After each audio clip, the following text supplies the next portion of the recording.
ಇನ್ನೇನು ಕೇವಲ 15 ದಿನದಲ್ಲಿ 2026ಕ್ಕೆ ನಾವೆಲ್ಲರೂ ಸಹ ಕಾಲಿಡುವ ಸಮಯ ಕೂಡ ಬಂತು. ಎಲ್ಲೆಡೆ ಮೋಜು ಮಸ್ತಿ ಸಂಭ್ರಮ ಸಡಗರ ಜೋರಾಗೇ ಇರುತ್ತೆ. ಇನ್ನು ಸಿಲಿಕಾನ್ ಸಿಟಿ ಬೆಂಗಳೂರಿನಲ್ಲೂ ಸಹ ಹೊಸ ವರ್ಷದ ಸಂಭ್ರಮಾಚರಣೆ ಬೆಂಗಳೂರಿನ ಬೀದಿ ಬೀದಿಯಲ್ಲೂ ಸಹ ಕಂಡು ಬರುತ್ತೆ. ಗೋವಾದ ನೈಟ್ ಕ್ಲಬ್ ನಲ್ಲಿ ನಡೆದಂತಹ ಭೀಕರ ಅಗ್ನಿ ದುರಂತದ ಹಿನ್ನೆಲೆಯಲ್ಲಿ ಎಚ್ಚೆತ್ತುಕೊಂಡಿರುವಂತಹ ರಾಜ್ಯ ಸರ್ಕಾರ ಮತ್ತು ಪೊಲೀಸ್ ಇಲಾಖೆ ಈ ಬಾರಿ ಸಂಭ್ರಮಾಚರಣೆಗೆ ಕಟ್ಟುನಿಟ್ಟಿನ 19 ಅಂಶಗಳ ಮಾರ್ಗಸೂಚಿಯನ್ನ ಬಿಡುಗಡೆ ಮಾಡಿದೆ. ಹಾಗಾದ್ರೆ ಹೊಸ ವರ್ಷದ ಸಂಭ್ರಮಾಚರಣೆಗೆ ರಚಿಸಿರುವಂತಹ ಮಾರ್ಗಸೂಚಿಗಳೇನೇನು, ಏನೆಲ್ಲ ನಿಯಮವನ್ನ ಜಾರಿಗೊಳಿಸಿದ್ದಾರೆ, ಇದೆಲ್ಲವನ್ನ ನೋಡ್ತಾ ಹೋಗೋಣ ಬನ್ನಿ. ಹಾಯ್ ಹಲೋ ನಮಸ್ಕಾರ, ನೀವು ನೋಡ್ತಾ ಇದ್ದೀರಾ ಸ್ಪೀಡ್ ಪ್ಲೇಸ್ ಕರ್ನಾಟಕ. ನಾನು ಸುಷ್ಮಿತಾ ನಟರಾಜ್. ಇನ್ನೇನು ನೋಡ್ತಾ 2025 ಮುಗಿಯೋ ಟೈಮ್ ಕೂಡ ಬಂದೇ ಬಿಡ್ತು. ಇನ್ನೇನು ಕೇವಲ 15 ದಿನದಲ್ಲಿ 2026ಕ್ಕೆ ನಾವೆಲ್ಲರೂ ಸಹ ಕಾಲಿಡುವ ಸಮಯ ಕೂಡ ಬಂತು. ಹೊಸ ವರ್ಷದ ಸಂಭ್ರಮಾಚರಣೆ ಅಂದ್ರೆ ಎಲ್ಲೆಡೆ ಮೋಜು ಮಸ್ತಿ ಸಂಭ್ರಮ ಸಡಗರ ಜೋರಾಗೇ ಇರುತ್ತೆ. ಗೋವಾ, ಮಂಗಳೂರು, ಬೆಂಗಳೂರಿನಲ್ಲಿ ಕೊಂಚ ಸಂಭ್ರಮ ಜೋರಾಗೇ ಇರುತ್ತೆ. ಅದರಲ್ಲೂ ಗೋವಾದ ಬೀಚ್ನಲ್ಲಿ ಮತ್ತಿನ ಅಮಲಿನಲ್ಲಿ ಹೊಸ ವರ್ಷದ ಸಂಭ್ರಮಾಚರಣೆ ಬೇರೆ ರೀತಿಯ ಕಿಕ್ಕನ್ನೇ ಕೊಡ್ತಾ ಇರುತ್ತೆ. ಇನ್ನು ಸಿಲಿಕಾನ್ ಸಿಟಿ ಬೆಂಗಳೂರಿನಲ್ಲೂ ಸಹ ಹೊಸ ವರ್ಷದ ಸಂಭ್ರಮಾಚರಣೆ ಬೆಂಗಳೂರಿನ ಬೀದಿ ಬೀದಿಯಲ್ಲೂ ಸಹ ಕಂಡು ಬರುತ್ತೆ. ಇನ್ನು ಹೊಸ ವರ್ಷದ ಸಂಭ್ರಮಾಚರಣೆಗೆ ಇನ್ನೇನು ಕ್ಷಣಗಣನೆಯೂ ಸಹ ಆರಂಭವಾಗಿದೆ. ಆದ್ರೆ ಇತ್ತೀಚೆಗೆ ಗೋವಾದ ನೈಟ್ ಕ್ಲಬ್ ನಲ್ಲಿ ನಡೆದಂತಹ ಭೀಕರ ಅಗ್ನಿ ದುರಂತದ ಹಿನ್ನೆಲೆಯಲ್ಲಿ ಎಚ್ಚೆತ್ತುಕೊಂಡಿರುವಂತಹ ರಾಜ್ಯ ಸರ್ಕಾರ ಮತ್ತು ಪೊಲೀಸ್ ಇಲಾಖೆ ಈ ಬಾರಿ ಸಂಭ್ರಮಾಚರಣೆಗೆ ಕಟ್ಟುನಿಟ್ಟಿನ 19 ಅಂಶಗಳ ಮಾರ್ಗಸೂಚಿಯನ್ನ ಬಿಡುಗಡೆ ಮಾಡಿದೆ. ಸಾರ್ವಜನಿಕರ ಸುರಕ್ಷತೆಯ ಹಿತದೃಷ್ಟಿಯಿಂದ national restaurant association of India ಸಹಯೋಗದೊಂದಿಗೆ ಈ ಮಹತ್ವದ ನಿರ್ಧಾರವನ್ನ ಕೈಗೊಂಡಿದೆ. ಹಾಗಾದ್ರೆ ಹೊಸ ವರ್ಷದ ಸಂಭ್ರಮಾಚರಣೆಗೆ ರಚಿಸಿರುವಂತಹ ಮಾರ್ಗಸೂಚಿಗಳೇನೇನು, ಏನೆಲ್ಲ ನಿಯಮವನ್ನ ಜಾರಿಗೊಳಿಸಿದ್ದಾರೆ, ಇದೆಲ್ಲವನ್ನ ನೋಡ್ತಾ ಹೋಗೋಣ ಬನ್ನಿ. ಮೊದಲಿಗೆ ಎಲ್ಲಾ ಕಾರ್ಯಕ್ರಮಗಳಿಗೆ ಸಂಬಂಧಪಟ್ಟಂತಹ ಇಲಾಖೆಗಳಿಂದ ಅಧಿಕೃತವಾಗಿ ಅನುಮತಿಯನ್ನ ಪಡ್ಕೊಳ್ಳೋದು ಕಡ್ಡಾಯ. ಏನಪ್ಪಾ ಅಂತ ಅಂದ್ರೆ ಏನೆಲ್ಲ ಪ್ರೋಗ್ರಾಮ್ ನಡೆಯುತ್ತೆ ಈ ಎಲ್ಲಾ ಕಾರ್ಯಕ್ರಮಗಳಿಗೆ ಸಂಬಂಧಪಟ್ಟಂತಹ ಅಧಿಕಾರಿಗಳ ಬಳಿ ಆ ಇಲಾಖೆಗಳಲ್ಲಿ ಅಧಿಕೃತವಾಗಿ ಪರ್ಮಿಷನ್ ತಗೊಳ್ಳೋದು ಈ ನಿಯಮದಲ್ಲಿ ಕಡ್ಡಾಯವಾಗಿರುವಂತದ್ದು. ಪರ್ಮಿಷನ್ ಇಲ್ಲೇ ಯಾವ್ದಾದ್ರು ಪಾರ್ಟಿ ನಡೀತು ಅಂತ ಅಂದ್ರೆ ಅಲ್ಲಿ ಪೊಲೀಸರು ರೈಡ್ ಮಾಡುವಂತ ಚಾನ್ಸಸ್ ತುಂಬಾ ಇರುತ್ತೆ. ಇನ್ನು ಪೊಲೀಸ್ ಇಲಾಖೆ ನಿಗದಿಪಡಿಸಿದಂತಹ ಸಮಯದೊಳಗೆ ಕಾರ್ಯಕ್ರಮ ಮುಕ್ತಾಯಗೊಳ್ಬೇಕು. ಅಂದ್ರೆ ನ್ಯೂ ಇಯರ್ ಪಾರ್ಟಿ ಅಂದ್ರೆ 12 ಗಂಟೆ ಅಷ್ಟರಲ್ಲಿ, ಅಂದ್ರೆ ರಾತ್ರಿ 10 ಗಂಟೆ 8 ಗಂಟೆಯಿಂದನೇ ಸ್ಟಾರ್ಟ್ ಆಗ್ಬಿಡುತ್ತೆ. ಆದ್ರೆ 12 ಗಂಟೆಗೆ ಫುಲ್ ಮೋಜು ಮಸ್ತಿ ಸ್ಟಾರ್ಟ್ ಆಗುತ್ತೆ. ಹಾಗಾಗಿ 2 ಗಂಟೆ 3 ಗಂಟೆ ಅಂತ ಸಮಯ ಕೊಟ್ರೆ ಆ ಸಮಯದೊಳಗಡೆನೆ ಎಲ್ಲಾ ಕಾರ್ಯಕ್ರಮಗಳು ಮುಗಿಬೇಕು, ಎಲ್ಲಾ ಪಬ್ಗಳು ಕ್ಲೋಸ್ ಆಗ್ಬೇಕು. ಇಲ್ಲ ಅಂದ್ರೆ ಪೊಲೀಸ್ ಅಧಿಕಾರಿಗಳು ಕ್ರಮ ಕೈಗೊಳ್ಬಹುದು.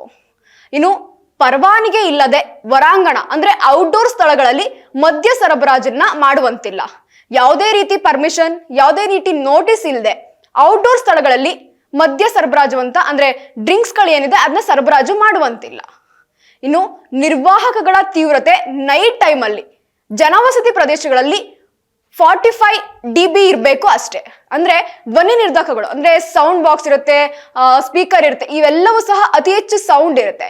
ಇವೆಲ್ಲವನ್ನು ಸಹ ನೈಟ್ ಟೈಮ್ ಅಂದ್ರೆ ರಾತ್ರಿ ವೇಳೆ ಜನವಸತಿ ಪ್ರದೇಶಗಳೇನಿದೆ ಸಾರ್ವಜನಿಕರು ಓಡಾಡುವಂತಹ ಸ್ಥಳಗಳಲ್ಲಿ ತುಂಬಾ ಕಮ್ಮಿ ಇರಬೇಕು. ಯಾವುದೇ ರೀತಿ ಸೌಂಡ್ ಇಟ್ಕೊಂಡು ಸೌಂಡ್ ಇರೋವಂತಿಲ್ಲ. ಇನ್ನು ಪಾರ್ಕಿಂಗ್ ಲಾಟ್, ನೆಲಮಹಡಿ ಹಾಗೂ ಟೆರೆಸ್ ಮೇಲೆ ಕಾರ್ಯಕ್ರಮವನ್ನ ಆಯೋಜಿಸುವಂತಿಲ್ಲ. ಪಾರ್ಕಿಂಗ್ ಲಾಟ್ ಆಗಿರ್ಬೋದು ಅಂದ್ರೆ ಗ್ರೌಂಡ್ ಫ್ಲೋರ್ ಅಲ್ಲಿ ಗಾಡಿಗಳನ್ನ ಪಾರ್ಕ್ ಮಾಡುವಂತಹ ಸ್ಥಳದಲ್ಲಿ, ಇನ್ನು ನೆಲಮಹಡಿ, ಇನ್ನು ಟೆರೆಸ್ ಮೇಲೂ ಸಹ, ಯಾಕೆಂದ್ರೆ ಸಾಕಷ್ಟು ಜನ ಟೆರೆಸ್ ಮೇಲೂ ಸಹ ಕಾರ್ಯಕ್ರಮಗಳನ್ನ ಆಯೋಜಿಸ್ತಾರೆ. ಅದರಿಂದ ಬೇರೆ ಬೇರೆ ರೀತಿ ಪ್ರಾಬ್ಲಮ್ಗಳು ಸಹ ಆಗುತ್ತೆ. ಇವೆಲ್ಲವನ್ನ ತಪ್ಸೋಕೋಸ್ಕರ ಪಾರ್ಕಿಂಗ್ ಲಾಟ್ ಆಗಿರ್ಬೋದು, ನೆಲಮಹಡಿ ಆಗಿರ್ಬೋದು, ಟೆರೆಸ್ ಮೇಲೆ ಆಗಿರ್ಬೋದು ಯಾವುದೇ ರೀತಿ ಕಾರ್ಯಕ್ರಮಗಳನ್ನ ಆಯೋಜಿಸುವಂತಿಲ್ಲ. ಎಕ್ಸಾಂಪಲ್ ಡ್ಯಾನ್ಸ್ ಪ್ರೋಗ್ರಾಮ್ ಇಟ್ಕೊಂಡಿರ್ತಾರೆ, ಇಲ್ಲಾಂದ್ರೆ ಯಾವುದೋ ಒಂದು ಪಾರ್ಟಿ ಇಟ್ಕೊಂಡಿರ್ತಾರೆ, ಕೆಲವೊಬ್ರು ಮನೇಲೆ ಟೆರೆಸ್ ಮೇಲೆ ಏನಾದ್ರು ಆಚರಣೆ ಮಾಡ್ತಿರ್ತಾರೆ. ಅದರಿಂದ ಆಗುವಂತಹ ದುರಂತಗಳು ಸಹ ಹೆಚ್ಚಾಗಿರುತ್ತೆ. ಇದರಿಂದ ಯಾವುದೇ ರೀತಿ ಕಾರ್ಯಕ್ರಮಗಳನ್ನ ಟೆರೆಸ್ ಮೇಲೂ ಸಹ ಆಯೋಜಿಸುವಂತಿಲ್ಲ ಅನ್ನುವ ನಿಯಮವನ್ನ ಜಾರಿಗೊಳಿಸಿದ್ದಾರೆ. ಇನ್ನು ಆರನೇದಾಗಿ ಸ್ಥಳದ ಸಾಮರ್ಥ್ಯಕ್ಕೆ ಅನುಗುಣವಾಗಿ ಮಾತ್ರ ಪಾಸ್ ಅಥವಾ ಟಿಕೆಟ್ ಅನ್ನ ವಿತರಿಸಬೇಕು. ಏನಪ್ಪಾ ಅಂತ ಅಂದ್ರೆ ಒಂದಷ್ಟು ಚಿಕ್ಕ ಸ್ಥಳ ಆಗಿರುತ್ತೆ, ಚಿಕ್ಕ ಪ್ಲೇಸ್ ಆಗಿರುತ್ತೆ, ಅಂತ ಪ್ಲೇಸ್ಗೆ ಯಥೇಚ್ಛವಾಗಿ ಜನಗಳನ್ನ ಕರೆಸೋದು, ಪಾಸ್ಗಳನ್ನ ಯಥೇಚ್ಛವಾಗಿ ವಿತರಣೆ ಮಾಡೋದು, ಇವೆಲ್ಲವನ್ನು ಸಹ ಸ್ಟಾಪ್ ಮಾಡಬೇಕು. ನಿಮ್ಮ ಸ್ಥಳ ಎಷ್ಟಿದೆಯೋ ಅಷ್ಟಕ್ಕೆ ಅನುಗುಣವಾಗಿ ಮಾತ್ರ ಒಂದು ನೈಟ್ ಕ್ಲಬ್ ಆಗಿರ್ಬೋದು, ಪಬ್ ಆಗಿರ್ಬೋದು, ಈ ಎಲ್ಲಾ ಕಡೆನೂ ಸಹ ನಿಮ್ಮ ಸ್ಥಳ ಎಷ್ಟಿದೆಯೋ ಅಷ್ಟಕ್ಕೆ ಮಾತ್ರ ಪಾಸ್ ಅಥವಾ ಟಿಕೆಟ್ ನ ವಿತರಿಸಬೇಕು. ಇನ್ನು ಪಾರ್ಕಿಂಗ್ ಮತ್ತು ಮಹಿಳೆಯರು ಇರುವಂತಹ ಕಡೆ ಹೆಚ್ಚಿನ ಸಂಖ್ಯೆಯಲ್ಲಿ ಮಹಿಳಾ ಸೆಕ್ಯೂರಿಟಿ ಸಿಬ್ಬಂದಿಗಳನ್ನ ನೇಮಿಸಬೇಕು. ಯಥೇಚ್ಛವಾಗಿ ಇನ್ನು ಪಾರ್ಟಿ ಅಂತ ಬಂತು ಅಂದ್ರೆ ಮಹಿಳೆಯರು ಸಹ ಹೊರಗಡೆ ಹೋಗುವಂತಹ ಚಾನ್ಸಸ್ ಇರುತ್ತೆ. ಇನ್ನು ಪಾರ್ಕಿಂಗ್ ಲಾಟ್ಸ್ ಅಲ್ಲಿ ಬಂದು ಮೂವ್ ಆಗ್ತಾ ಇರ್ತಾರೆ. ಅಂತಹ ಪ್ಲೇಸ್ಗಳಲ್ಲೂ ಸಹ ಮಹಿಳಾ ಸೆಕ್ಯೂರಿಟಿ ಅಂದ್ರೆ ವುಮೆನ್ ಸೆಕ್ಯೂರಿಟೀಸ್ ಏನಿದ್ದಾರೆ ಅವ್ರನ್ನ ನೇಮಿಸಬೇಕು. ಇನ್ನು ಭದ್ರತಾ ಏಜೆನ್ಸಿಗಳು ಕಡ್ಡಾಯವಾಗಿ PSARA ಅಡಿಯಲ್ಲಿ ನೋಂದಣಿ ಆಗಿರ್ಲೇಬೇಕು. ಇನ್ನು ಭದ್ರತೆಗಾಗಿ ಸಾಕಷ್ಟು ಜನನ ನಿಯೋಜನೆ ಮಾಡಿರ್ತೀರಾ, ಸಾಕಷ್ಟು ಜನನ ಸೇರ್ಸಿರ್ತೀರಾ, ಏನೆಲ್ಲ ಕ್ರಮ ಕೈಗೊಳ್ಬೇಕು ಅಂತ ಅವ್ರಿಗೆ ತಿಳಿಸಿರ್ತೀರ. ಅವರು ಖಂಡಿತವಾಗಿಯೂ ಸಹ PSARI ಈ ಅಡಿಯಲ್ಲಿ ನೋಂದಣಿ ಆಗಿರ್ಲೇಬೇಕು. ಇನ್ನು ಪಾರ್ಟಿ ಸ್ಥಳದಲ್ಲಿ ಕೆಲಸ ಮಾಡುವ ಎಲ್ಲಾ ಸಿಬ್ಬಂದಿಗಳ ಅಧಿಕೃತ ಗುರುತಿನ ಚೀಟಿ ಸಹ ಹೊಂದಿರಬೇಕು. ಇನ್ನು ಪಾರ್ಟಿ ಮಾಡ್ಬೇಕಾದ್ರೆ ಬೇರೆ ಬೇರೆ ವ್ಯಕ್ತಿಗಳೆಲ್ಲ ಬರ್ತಿರ್ತಾರೆ, ನಾವು ಕೆಲಸ ಮಾಡ್ತಿದೀವಿ ಅಂತ ಹೇಳ್ತಿರ್ತಾರೆ. ಆದ್ರೆ ಅವ್ರ ಹತ್ರ ಗುರುತಿನ ಚೀಟಿ ಲೈಕ್ ಯಾವುದೋ ಒಂದು ಆಧಾರ್ ಕಾರ್ಡೋ ID ಕಾರ್ಡೋ ಲೈಕ್ ಏನಾದ್ರು ಒಂದು ಇರ್ಲೇಬೇಕು. ಇನ್ನು ಮಾದಕ ವಸ್ತುಗಳ ಬಳಕೆ ಕಂಡು ಬಂದಲ್ಲಿ ಕೂಡಲೇ ಪೊಲೀಸರಿಗೆ ತಿಳಿಸ್ಬೇಕು. ಇನ್ನು ಪೊಲೀಸರ ದಾಳಿ ವೇಳೆ ಡ್ರಗ್ಸ್ ಏನಾದ್ರು ಕಂಡು ಬಂದ್ರೆ ಮಾಲೀಕರು ಮತ್ತು ಮ್ಯಾನೇಜರ್ ಮೇಲೆ ಕೇಸ್ ಆಗುವಂತ ಸಾಧ್ಯತೆ ಕೂಡ ಇರುತ್ತೆ. ಇನ್ನು ಸಾಕಷ್ಟು ಪಾರ್ಟಿಗಳನ್ನ ನಾವು ನೋಡೇ ಇರ್ತೀವಿ. ಡ್ರಗ್ಸ್ ಆಗಿರ್ಬೋದು, ಯಾವುದೋ ಒಂದು ನೆಶೆಯಲ್ಲಿ ತೇಲಾಡುವಂತಹ ವಸ್ತುಗಳಾಗಿರ್ಬೋದು, ಇವೆಲ್ಲವೂ ಸಹ ಕಂಡು ಬಂದೇ ಬರುತ್ತೆ. ಇಂತಹ ವಸ್ತುಗಳು ಯಾರ ಕಣ್ಣಿಗಾದ್ರೂ ಬಿದ್ರೆ ಕೂಡಲೇ ಪೊಲೀಸರಿಗೆ ತಿಳಿಸ್ಬೋದು. ಅಥವಾ ಪೊಲೀಸರು ರೈಡ್ ಮಾಡಿದಾಗ ಡ್ರಗ್ಸ್ ಅನ್ನುವ ಏನಾದ್ರೂ ಪತ್ತೆ ಆದ್ರೆ ಓನರ್ ಯಾರಿರ್ತಾರೆ ಅವರು ಮತ್ತೆ ಮ್ಯಾನೇಜರ್ ಮೇಲೆ ಕೇಸ್ ಅಂತೂ ಆಗೇ ಆಗುತ್ತೆ. ಅದಂತೂ ಕಟ್ಟಿಟ್ಟ ಬುತ್ತಿ. ಇನ್ನು ಸಾರ್ವಜನಿಕರ ವಾಹನಗಳಿಗೆ ಯೋಜಕರು ಪಾರ್ಕಿಂಗ್ ವ್ಯವಸ್ಥೆಯನ್ನ ಮಾಡ್ಕೊಡ್ಬೇಕು. ಇನ್ನು ಸಾರ್ವಜನಿಕರು ಅಂದ್ರೆ ಪಬ್ಗೆ ನೈಟ್ ಟೈಮ್ ಪಾರ್ಟಿಗೆ ಅಂತ ಬರುವಂತಹ ಸಾಕಷ್ಟು ಜನ ಇರ್ತಾರೆ. ಅಂತವ್ರಿಗೆ ಪಾರ್ಕಿಂಗ್ ಯೋಜಕರು ಏನಿರ್ತಾರೆ ಅಲ್ಲಿರುವಂತಹ ಸೆಕ್ಯೂರಿಟಿಗಳು ಪಾರ್ಕಿಂಗ್ ವ್ಯವಸ್ಥೆಯನ್ನ ಮಾಡ್ಕೊಡ್ಬೇಕಾಗತ್ತೆ. ಇನ್ನು ಕಾರ್ಯಕ್ರಮದ ದೃಶ್ಯಗಳನ್ನ ಸಾರ್ವಜನಿಕ ರಸ್ತೆಯಲ್ಲಿ ಕಾಣುವಂತೆ ದೊಡ್ಡ ಸ್ಕ್ರೀನ್ ನಲ್ಲಿ ಹಾಕುವಂತಿಲ್ಲ. ಇನ್ನು ಎಲ್ಲೋ ಒಂದು ಕಡೆ ನೈಟ್ ಪಾರ್ಟಿ ನಡೀತಾ ಇರುತ್ತೆ, ಅದನ್ನ ದೊಡ್ಡ ಸ್ಕ್ರೀನ್ ಅಲ್ಲಿ ಎಲ್ಲ ಸಾರ್ವಜನಿಕರು ಓಡಾಡುವಂತಹ ಸ್ಥಳದಲ್ಲಿ ಹಾಕಿದ್ರೆ ಅವ್ರಿಗೂ ಕೂಡ ಬೇರೆ ಬೇರೆ ರೀತಿ ಅನುಚಿತವಾಗಿ ಅನಿಸುವಂತಹ ಸಾಧ್ಯತೆಗಳು ಸಹ ಇರುತ್ತೆ. ಆದ್ರಿಂದ ಸಾರ್ವಜನಿಕ ರಸ್ತೆಯಲ್ಲಿ, ಸಾರ್ವಜನಿಕ ಪ್ರದೇಶಗಳಲ್ಲಿ ದೊಡ್ಡ ಸ್ಕ್ರೀನ್ಗಳಲ್ಲಿ ಕಾಣುವಂತೆ ಹಾಕುವಂತಿಲ್ಲ ಎಂಬ ನಿಯಮವನ್ನ ಸಹ ತಂದಿದ್ದಾರೆ. ಇನ್ನು ಕಾರ್ಯಕ್ರಮದ ಸ್ಥಳದಲ್ಲಿ ಧೂಮಪಾನಕ್ಕೆ ಅವಕಾಶ ನೀಡಬಾರ್ದು. ಯಾವುದೇ ರೀತಿ ಪಾರ್ಟಿ ಮಾಡಿ ಅಲ್ಲಿ ಸ್ಮೋಕಿಂಗ್ಗೆ ಅವಕಾಶ ನೀಡಬಾರ್ದು ಎಂಬ ನಿಯಮವನ್ನು ಸಹ ಜಾರಿಗೆ ತಂದಿದ್ದಾರೆ. ಇನ್ನು ನೋ ಸ್ಮೋಕಿಂಗ್ ನೋ ಡ್ರಗ್ಸ್ ಫಲಕಗಳನ್ನ ಅಳವಡಿಸಲೇಬೇಕು. ಇನ್ನು ನೋ ಸ್ಮೋಕಿಂಗ್ ನೋ ಡ್ರಗ್ಸ್ ಫಲಕಗಳನ್ನ ಅಳವಡಿಸಲೇಬೇಕು. ಯಾಕಂತ ಅಂದ್ರೆ ನೀವು ಸ್ಮೋಕಿಂಗ್ ಬೋರ್ಡ್ನೇ ಹಾಕಿಲ್ಲ, ನಾವು ಸ್ಮೋಕ್ ಮಾಡ್ತೀವಿ ಅನ್ನುವಂತಹ ಜನಗಳು ಸಹ ಸಾಕಷ್ಟು ಬಾರಿ ಕಂಡು ಬರ್ತಾರೆ. ಇನ್ನು ನೋ ಡ್ರಗ್ಸ್, ನೀವು ನೋ ಡ್ರಗ್ಸ್ ಬೋರ್ಡ್ ಹಾಕಿಲ್ಲ ನಾವು ತಗೋಬಹುದು ಅನ್ನೋ ಸಹ ಸಾಕಷ್ಟು ಜನ ತದ್ವಾ ಮಾತಾಡುವಂತಹ ಜನಗಳು ಸಹ ಕಂಡು ಬರ್ತಾರೆ. ಇದ್ರಿಂದ ಸರ್ಕಾರದಿಂದ ಈ ಫಲಕಗಳನ್ನ ಅಳವಡಿಸಲೇಬೇಕು ಅನ್ನುವ ನಿಯಮಗಳನ್ನು ಸಹ ತಂದಿದ್ದಾರೆ. ಇನ್ನು ಪಾರ್ಕಿಂಗ್ ಸ್ಥಳ ಅಥವಾ ಮಹಿಳೆಯರಿರುವಂತಹ ಸ್ಥಳಗಳಲ್ಲಿ ಹೆಚ್ಚಿನ ಮಹಿಳಾ ಖಾಸಗಿ ಭದ್ರತಾ ಸಿಬ್ಬಂದಿಗಳನ್ನು ಸಹ ನೇಮಿಸಬೇಕು ಎನ್ನುವ ನಿಯಮಗಳನ್ನು ಸಹ ಜಾರಿಗೆ ತಂದಿರುವಂತದ್ದು. ಇನ್ನು ಕಾರ್ಯಕ್ರಮದ ವೇಳೆ ಪಟಾಕಿ ನಾವು ಪಟಾಕಿನ ಸಿಡಿಸ್ತೀವಿ ಅದನ್ನ ಸಂಪೂರ್ಣವಾಗಿ ನಿಷೇಧಿಸಿದ್ದಾರೆ. ಈ ದೀಪಾವಳಿ ಟೈಮಲ್ಲೇ ನಾವು ನೋಡ್ತೀವಿ, ಅಂತಹ ಟೈಮ್ಗಳಲ್ಲೇನೆ ಸಾಕಷ್ಟು ಬಾರಿ ಪಟಾಕಿನ ಸಿಡಿಸಬಾರ್ದು ಅನ್ನುವ ನಿಯಮಗಳು ಸಹ ಇದೆ. ಇನ್ನು ನ್ಯೂ ಇಯರ್ ಪಾರ್ಟಿ, ಹೊಸ ವರ್ಷನ ಅದ್ದೂರಿಯಾಗಿ ಸಂಭ್ರಮಾಚರಣೆಗೆ ಸ್ವಾಗತಿಸ್ಕೊಳ್ತಾ ಇರ್ತೀವಿ.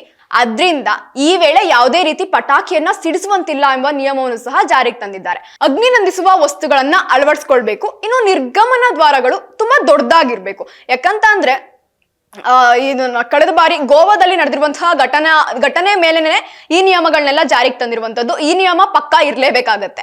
ಅಗ್ನಿ ನಂದಿಸುವಂತಹ ವಸ್ತುಗಳು ಸಡನ್ ಆಗಿ ಯಾವ್ದಾದ್ರು ಬೆಂಕಿ ಹಚ್ಕೋತು ಅಂದ್ರೆ ಅದನ್ನ ಆರ್ಸೋಕ್ಕೋಸ್ಕರ ಅಗ್ನಿ ನಂದಿಸುವಂತಹ ವಸ್ತುಗಳು ಬೇಕಾಗೇ ಇರುತ್ತೆ. ಇನ್ನು ನಿರ್ಗಮನ ದ್ವಾರಗಳು ಕಾಲ್ ತುಳಿತ ಆಗದಂತೆ ನೋಡ್ಕೊಳ್ಳೋದಕ್ಕೋಸ್ಕರ ನಿರ್ಗಮನ ದ್ವಾರಗಳು ದೊಡ್ಡದಾಗಿ ಇರ್ಲೇಬೇಕಾಗತ್ತೆ. ಸೆಕ್ಯೂರಿಟಿ ಸಿಬ್ಬಂದಿ ಹಾಗೂ ಬೌನ್ಸರ್ ಗಳನ್ನ ನಿಯೋಜಿಸಿಕೊಳ್ಳುವಂತಹ ಏಜೆನ್ಸಿಗಳು PSARA ದಲ್ಲಿ ನೋಂದಣಿ ಆಗಿರ್ಲೇಬೇಕಾಗತ್ತೆ. ಇನ್ನು ಸಾಕಷ್ಟು ಬಾರಿ ಸೆಕ್ಯೂರಿಟಿಗಳನ್ನ ನೋಂದಾಯಿಸ್ಕೊಂಡಿರ್ತೀವಿ, ಸೆಕ್ಯೂರಿಟಿ ಆಗಿರ್ಬೋದು, ಬೌನ್ಸರ್ಗಳನ್ನಾಗಿರ್ಬೋದು, ಆ ಕೆಲಸಕ್ಕೆ ಅಂತ ತಗೊಂಡಿರ್ತೀವಿ. ಅವರು ಖಂಡಿತವಾಗಿ PSARI ಅಲ್ಲಿ ನೋಂದಣಿ ಆಗಿರ್ಬೇಕು. ಅದರಲ್ಲಿ ಅವ್ರ ಹೆಸರನ್ನ ಗುರುತಿಸ್ಕೊಂಡಿರ್ಬೇಕು, ಅವ್ರ ಹತ್ರ ID ಕಾರ್ಡ್ ಇರ್ಲೇಬೇಕಾಗತ್ತೆ. ಇನ್ನು ಕಾಲ್ ತುಳಿತ ಪ್ರಕರಣ ಆಗದಂತೆ ನೋಡ್ಕೊಳ್ಳೇಬೇಕು. ಈ ನಿಯಮ ಕೊನೆಯದಾಗಿ ಹೇಳಿರುವಂತದ್ದು. ಕಾಲ್ ತುಳಿತ ಪ್ರಕರಣ ಆಗದಂತೆ ಅಂದ್ರೆ RCB ವಿನ್ ಆದಾಗ ಆಗಿರ್ಬೋದು, ಕುಂಭಮೇಳದಲ್ಲಾಗಿರ್ಬೋದು ಸಾಕಷ್ಟು ಬಾರಿ ಕಾಲ್ ತುಳಿತ ಪ್ರಕರಣಗಳನ್ನ ನಾವು ನೋಡ್ಬಿಟ್ಟಿದೀವಿ ಈಗಾಗ್ಲೇ. ಇನ್ನು ಓದ್ಸಲಿನೂ ಸಹ ನ್ಯೂ ಇಯರ್ ಆದಾಗೂ ಸಹ ಸಾಕಷ್ಟು ಬೇರೆ ಬೇರೆ ರೀತಿ ಪ್ರಕರಣಗಳು ನಡೆದಿತ್ತು. ಆದ್ರಿಂದ ಈ ಬಾರಿ ಕಾಲ್ ತುಳಿತ ಆಗದೆ ಇರುವ ರೀತಿ ನೋಡ್ಕೊಳ್ಬೇಕು ಎನ್ನುವ ನಿಯಮಗಳನ್ನ ಜಾರಿಗೆ ತಂದಿರ್ತಾರೆ. ಇನ್ನು ಇದಾಗಿತ್ತು 2026ಕ್ಕೆ ನಾವೆಲ್ಲರೂ ಸಹ ಕಾಲಿಡುವ ಸಮಯದಲ್ಲಿ ಜಾರಿಗೆ ತಂದಿರುವಂತಹ ನಿಯಮ. ಈ ನಿಯಮವನ್ನ ಪಾಲಿಸದೇ ಇದ್ದಲ್ಲಿ ಸಾಕಷ್ಟು ರೀತಿಯ ತೊಂದರೆಗಳನ್ನ ನೀವು ಅನುಭವಿಸಲೇಬೇಕಾಗುತ್ತೆ. ಏನೆಲ್ಲ ನಿಯಮವನ್ನ ಪಾಲನೆ ಮಾಡಬೇಕು ಎಂಬುದು 19 ಅಂಶಗಳನ್ನ ಈಗಾಗಲೇ ಸರ್ಕಾರ ಜಾರಿಗೆ ತಂದಿರುವಂತದ್ದು. ಈ ನಿಯಮವನ್ನೆಲ್ಲ ಪಾಲಿಸಿದ್ರೆ ಮಾತ್ರ ಈ ಬಾರಿ 2026ಕ್ಕೆ ಸಂಭ್ರಮಾಚರಣೆ ಅಂತ ಅನ್ನಿಸ್ಕೊಳ್ಳುತ್ತೆ. ಇಲ್ಲ ಅಂದ್ರೆ ನೀವು ಪೊಲೀಸ್ ಸ್ಟೇಷನ್ ಅಲ್ಲಿ ಕುತ್ಕೊಂಡು ಕಂಬಿ ಎಣಿಸ್ಬೇಕಾಗತ್ತೆ. ಇದಾಗಿತ್ತು ಈ ಕ್ಷಣದ ಸುದ್ದಿ. ಮತ್ತಷ್ಟು ಅಪ್ಡೇಟ್ಸ್ಗಾಗಿ ನೀವು ನೋಡ್ತಾ ಇರಿ ಸ್ಪೀಡ್ ಪ್ಲಸ್ ಕರ್ನಾಟಕ. ನಿಮ್ಮಿಂದ ನಿಮಗಾಗಿ ನಿಮಗೋಸ್ಕರ.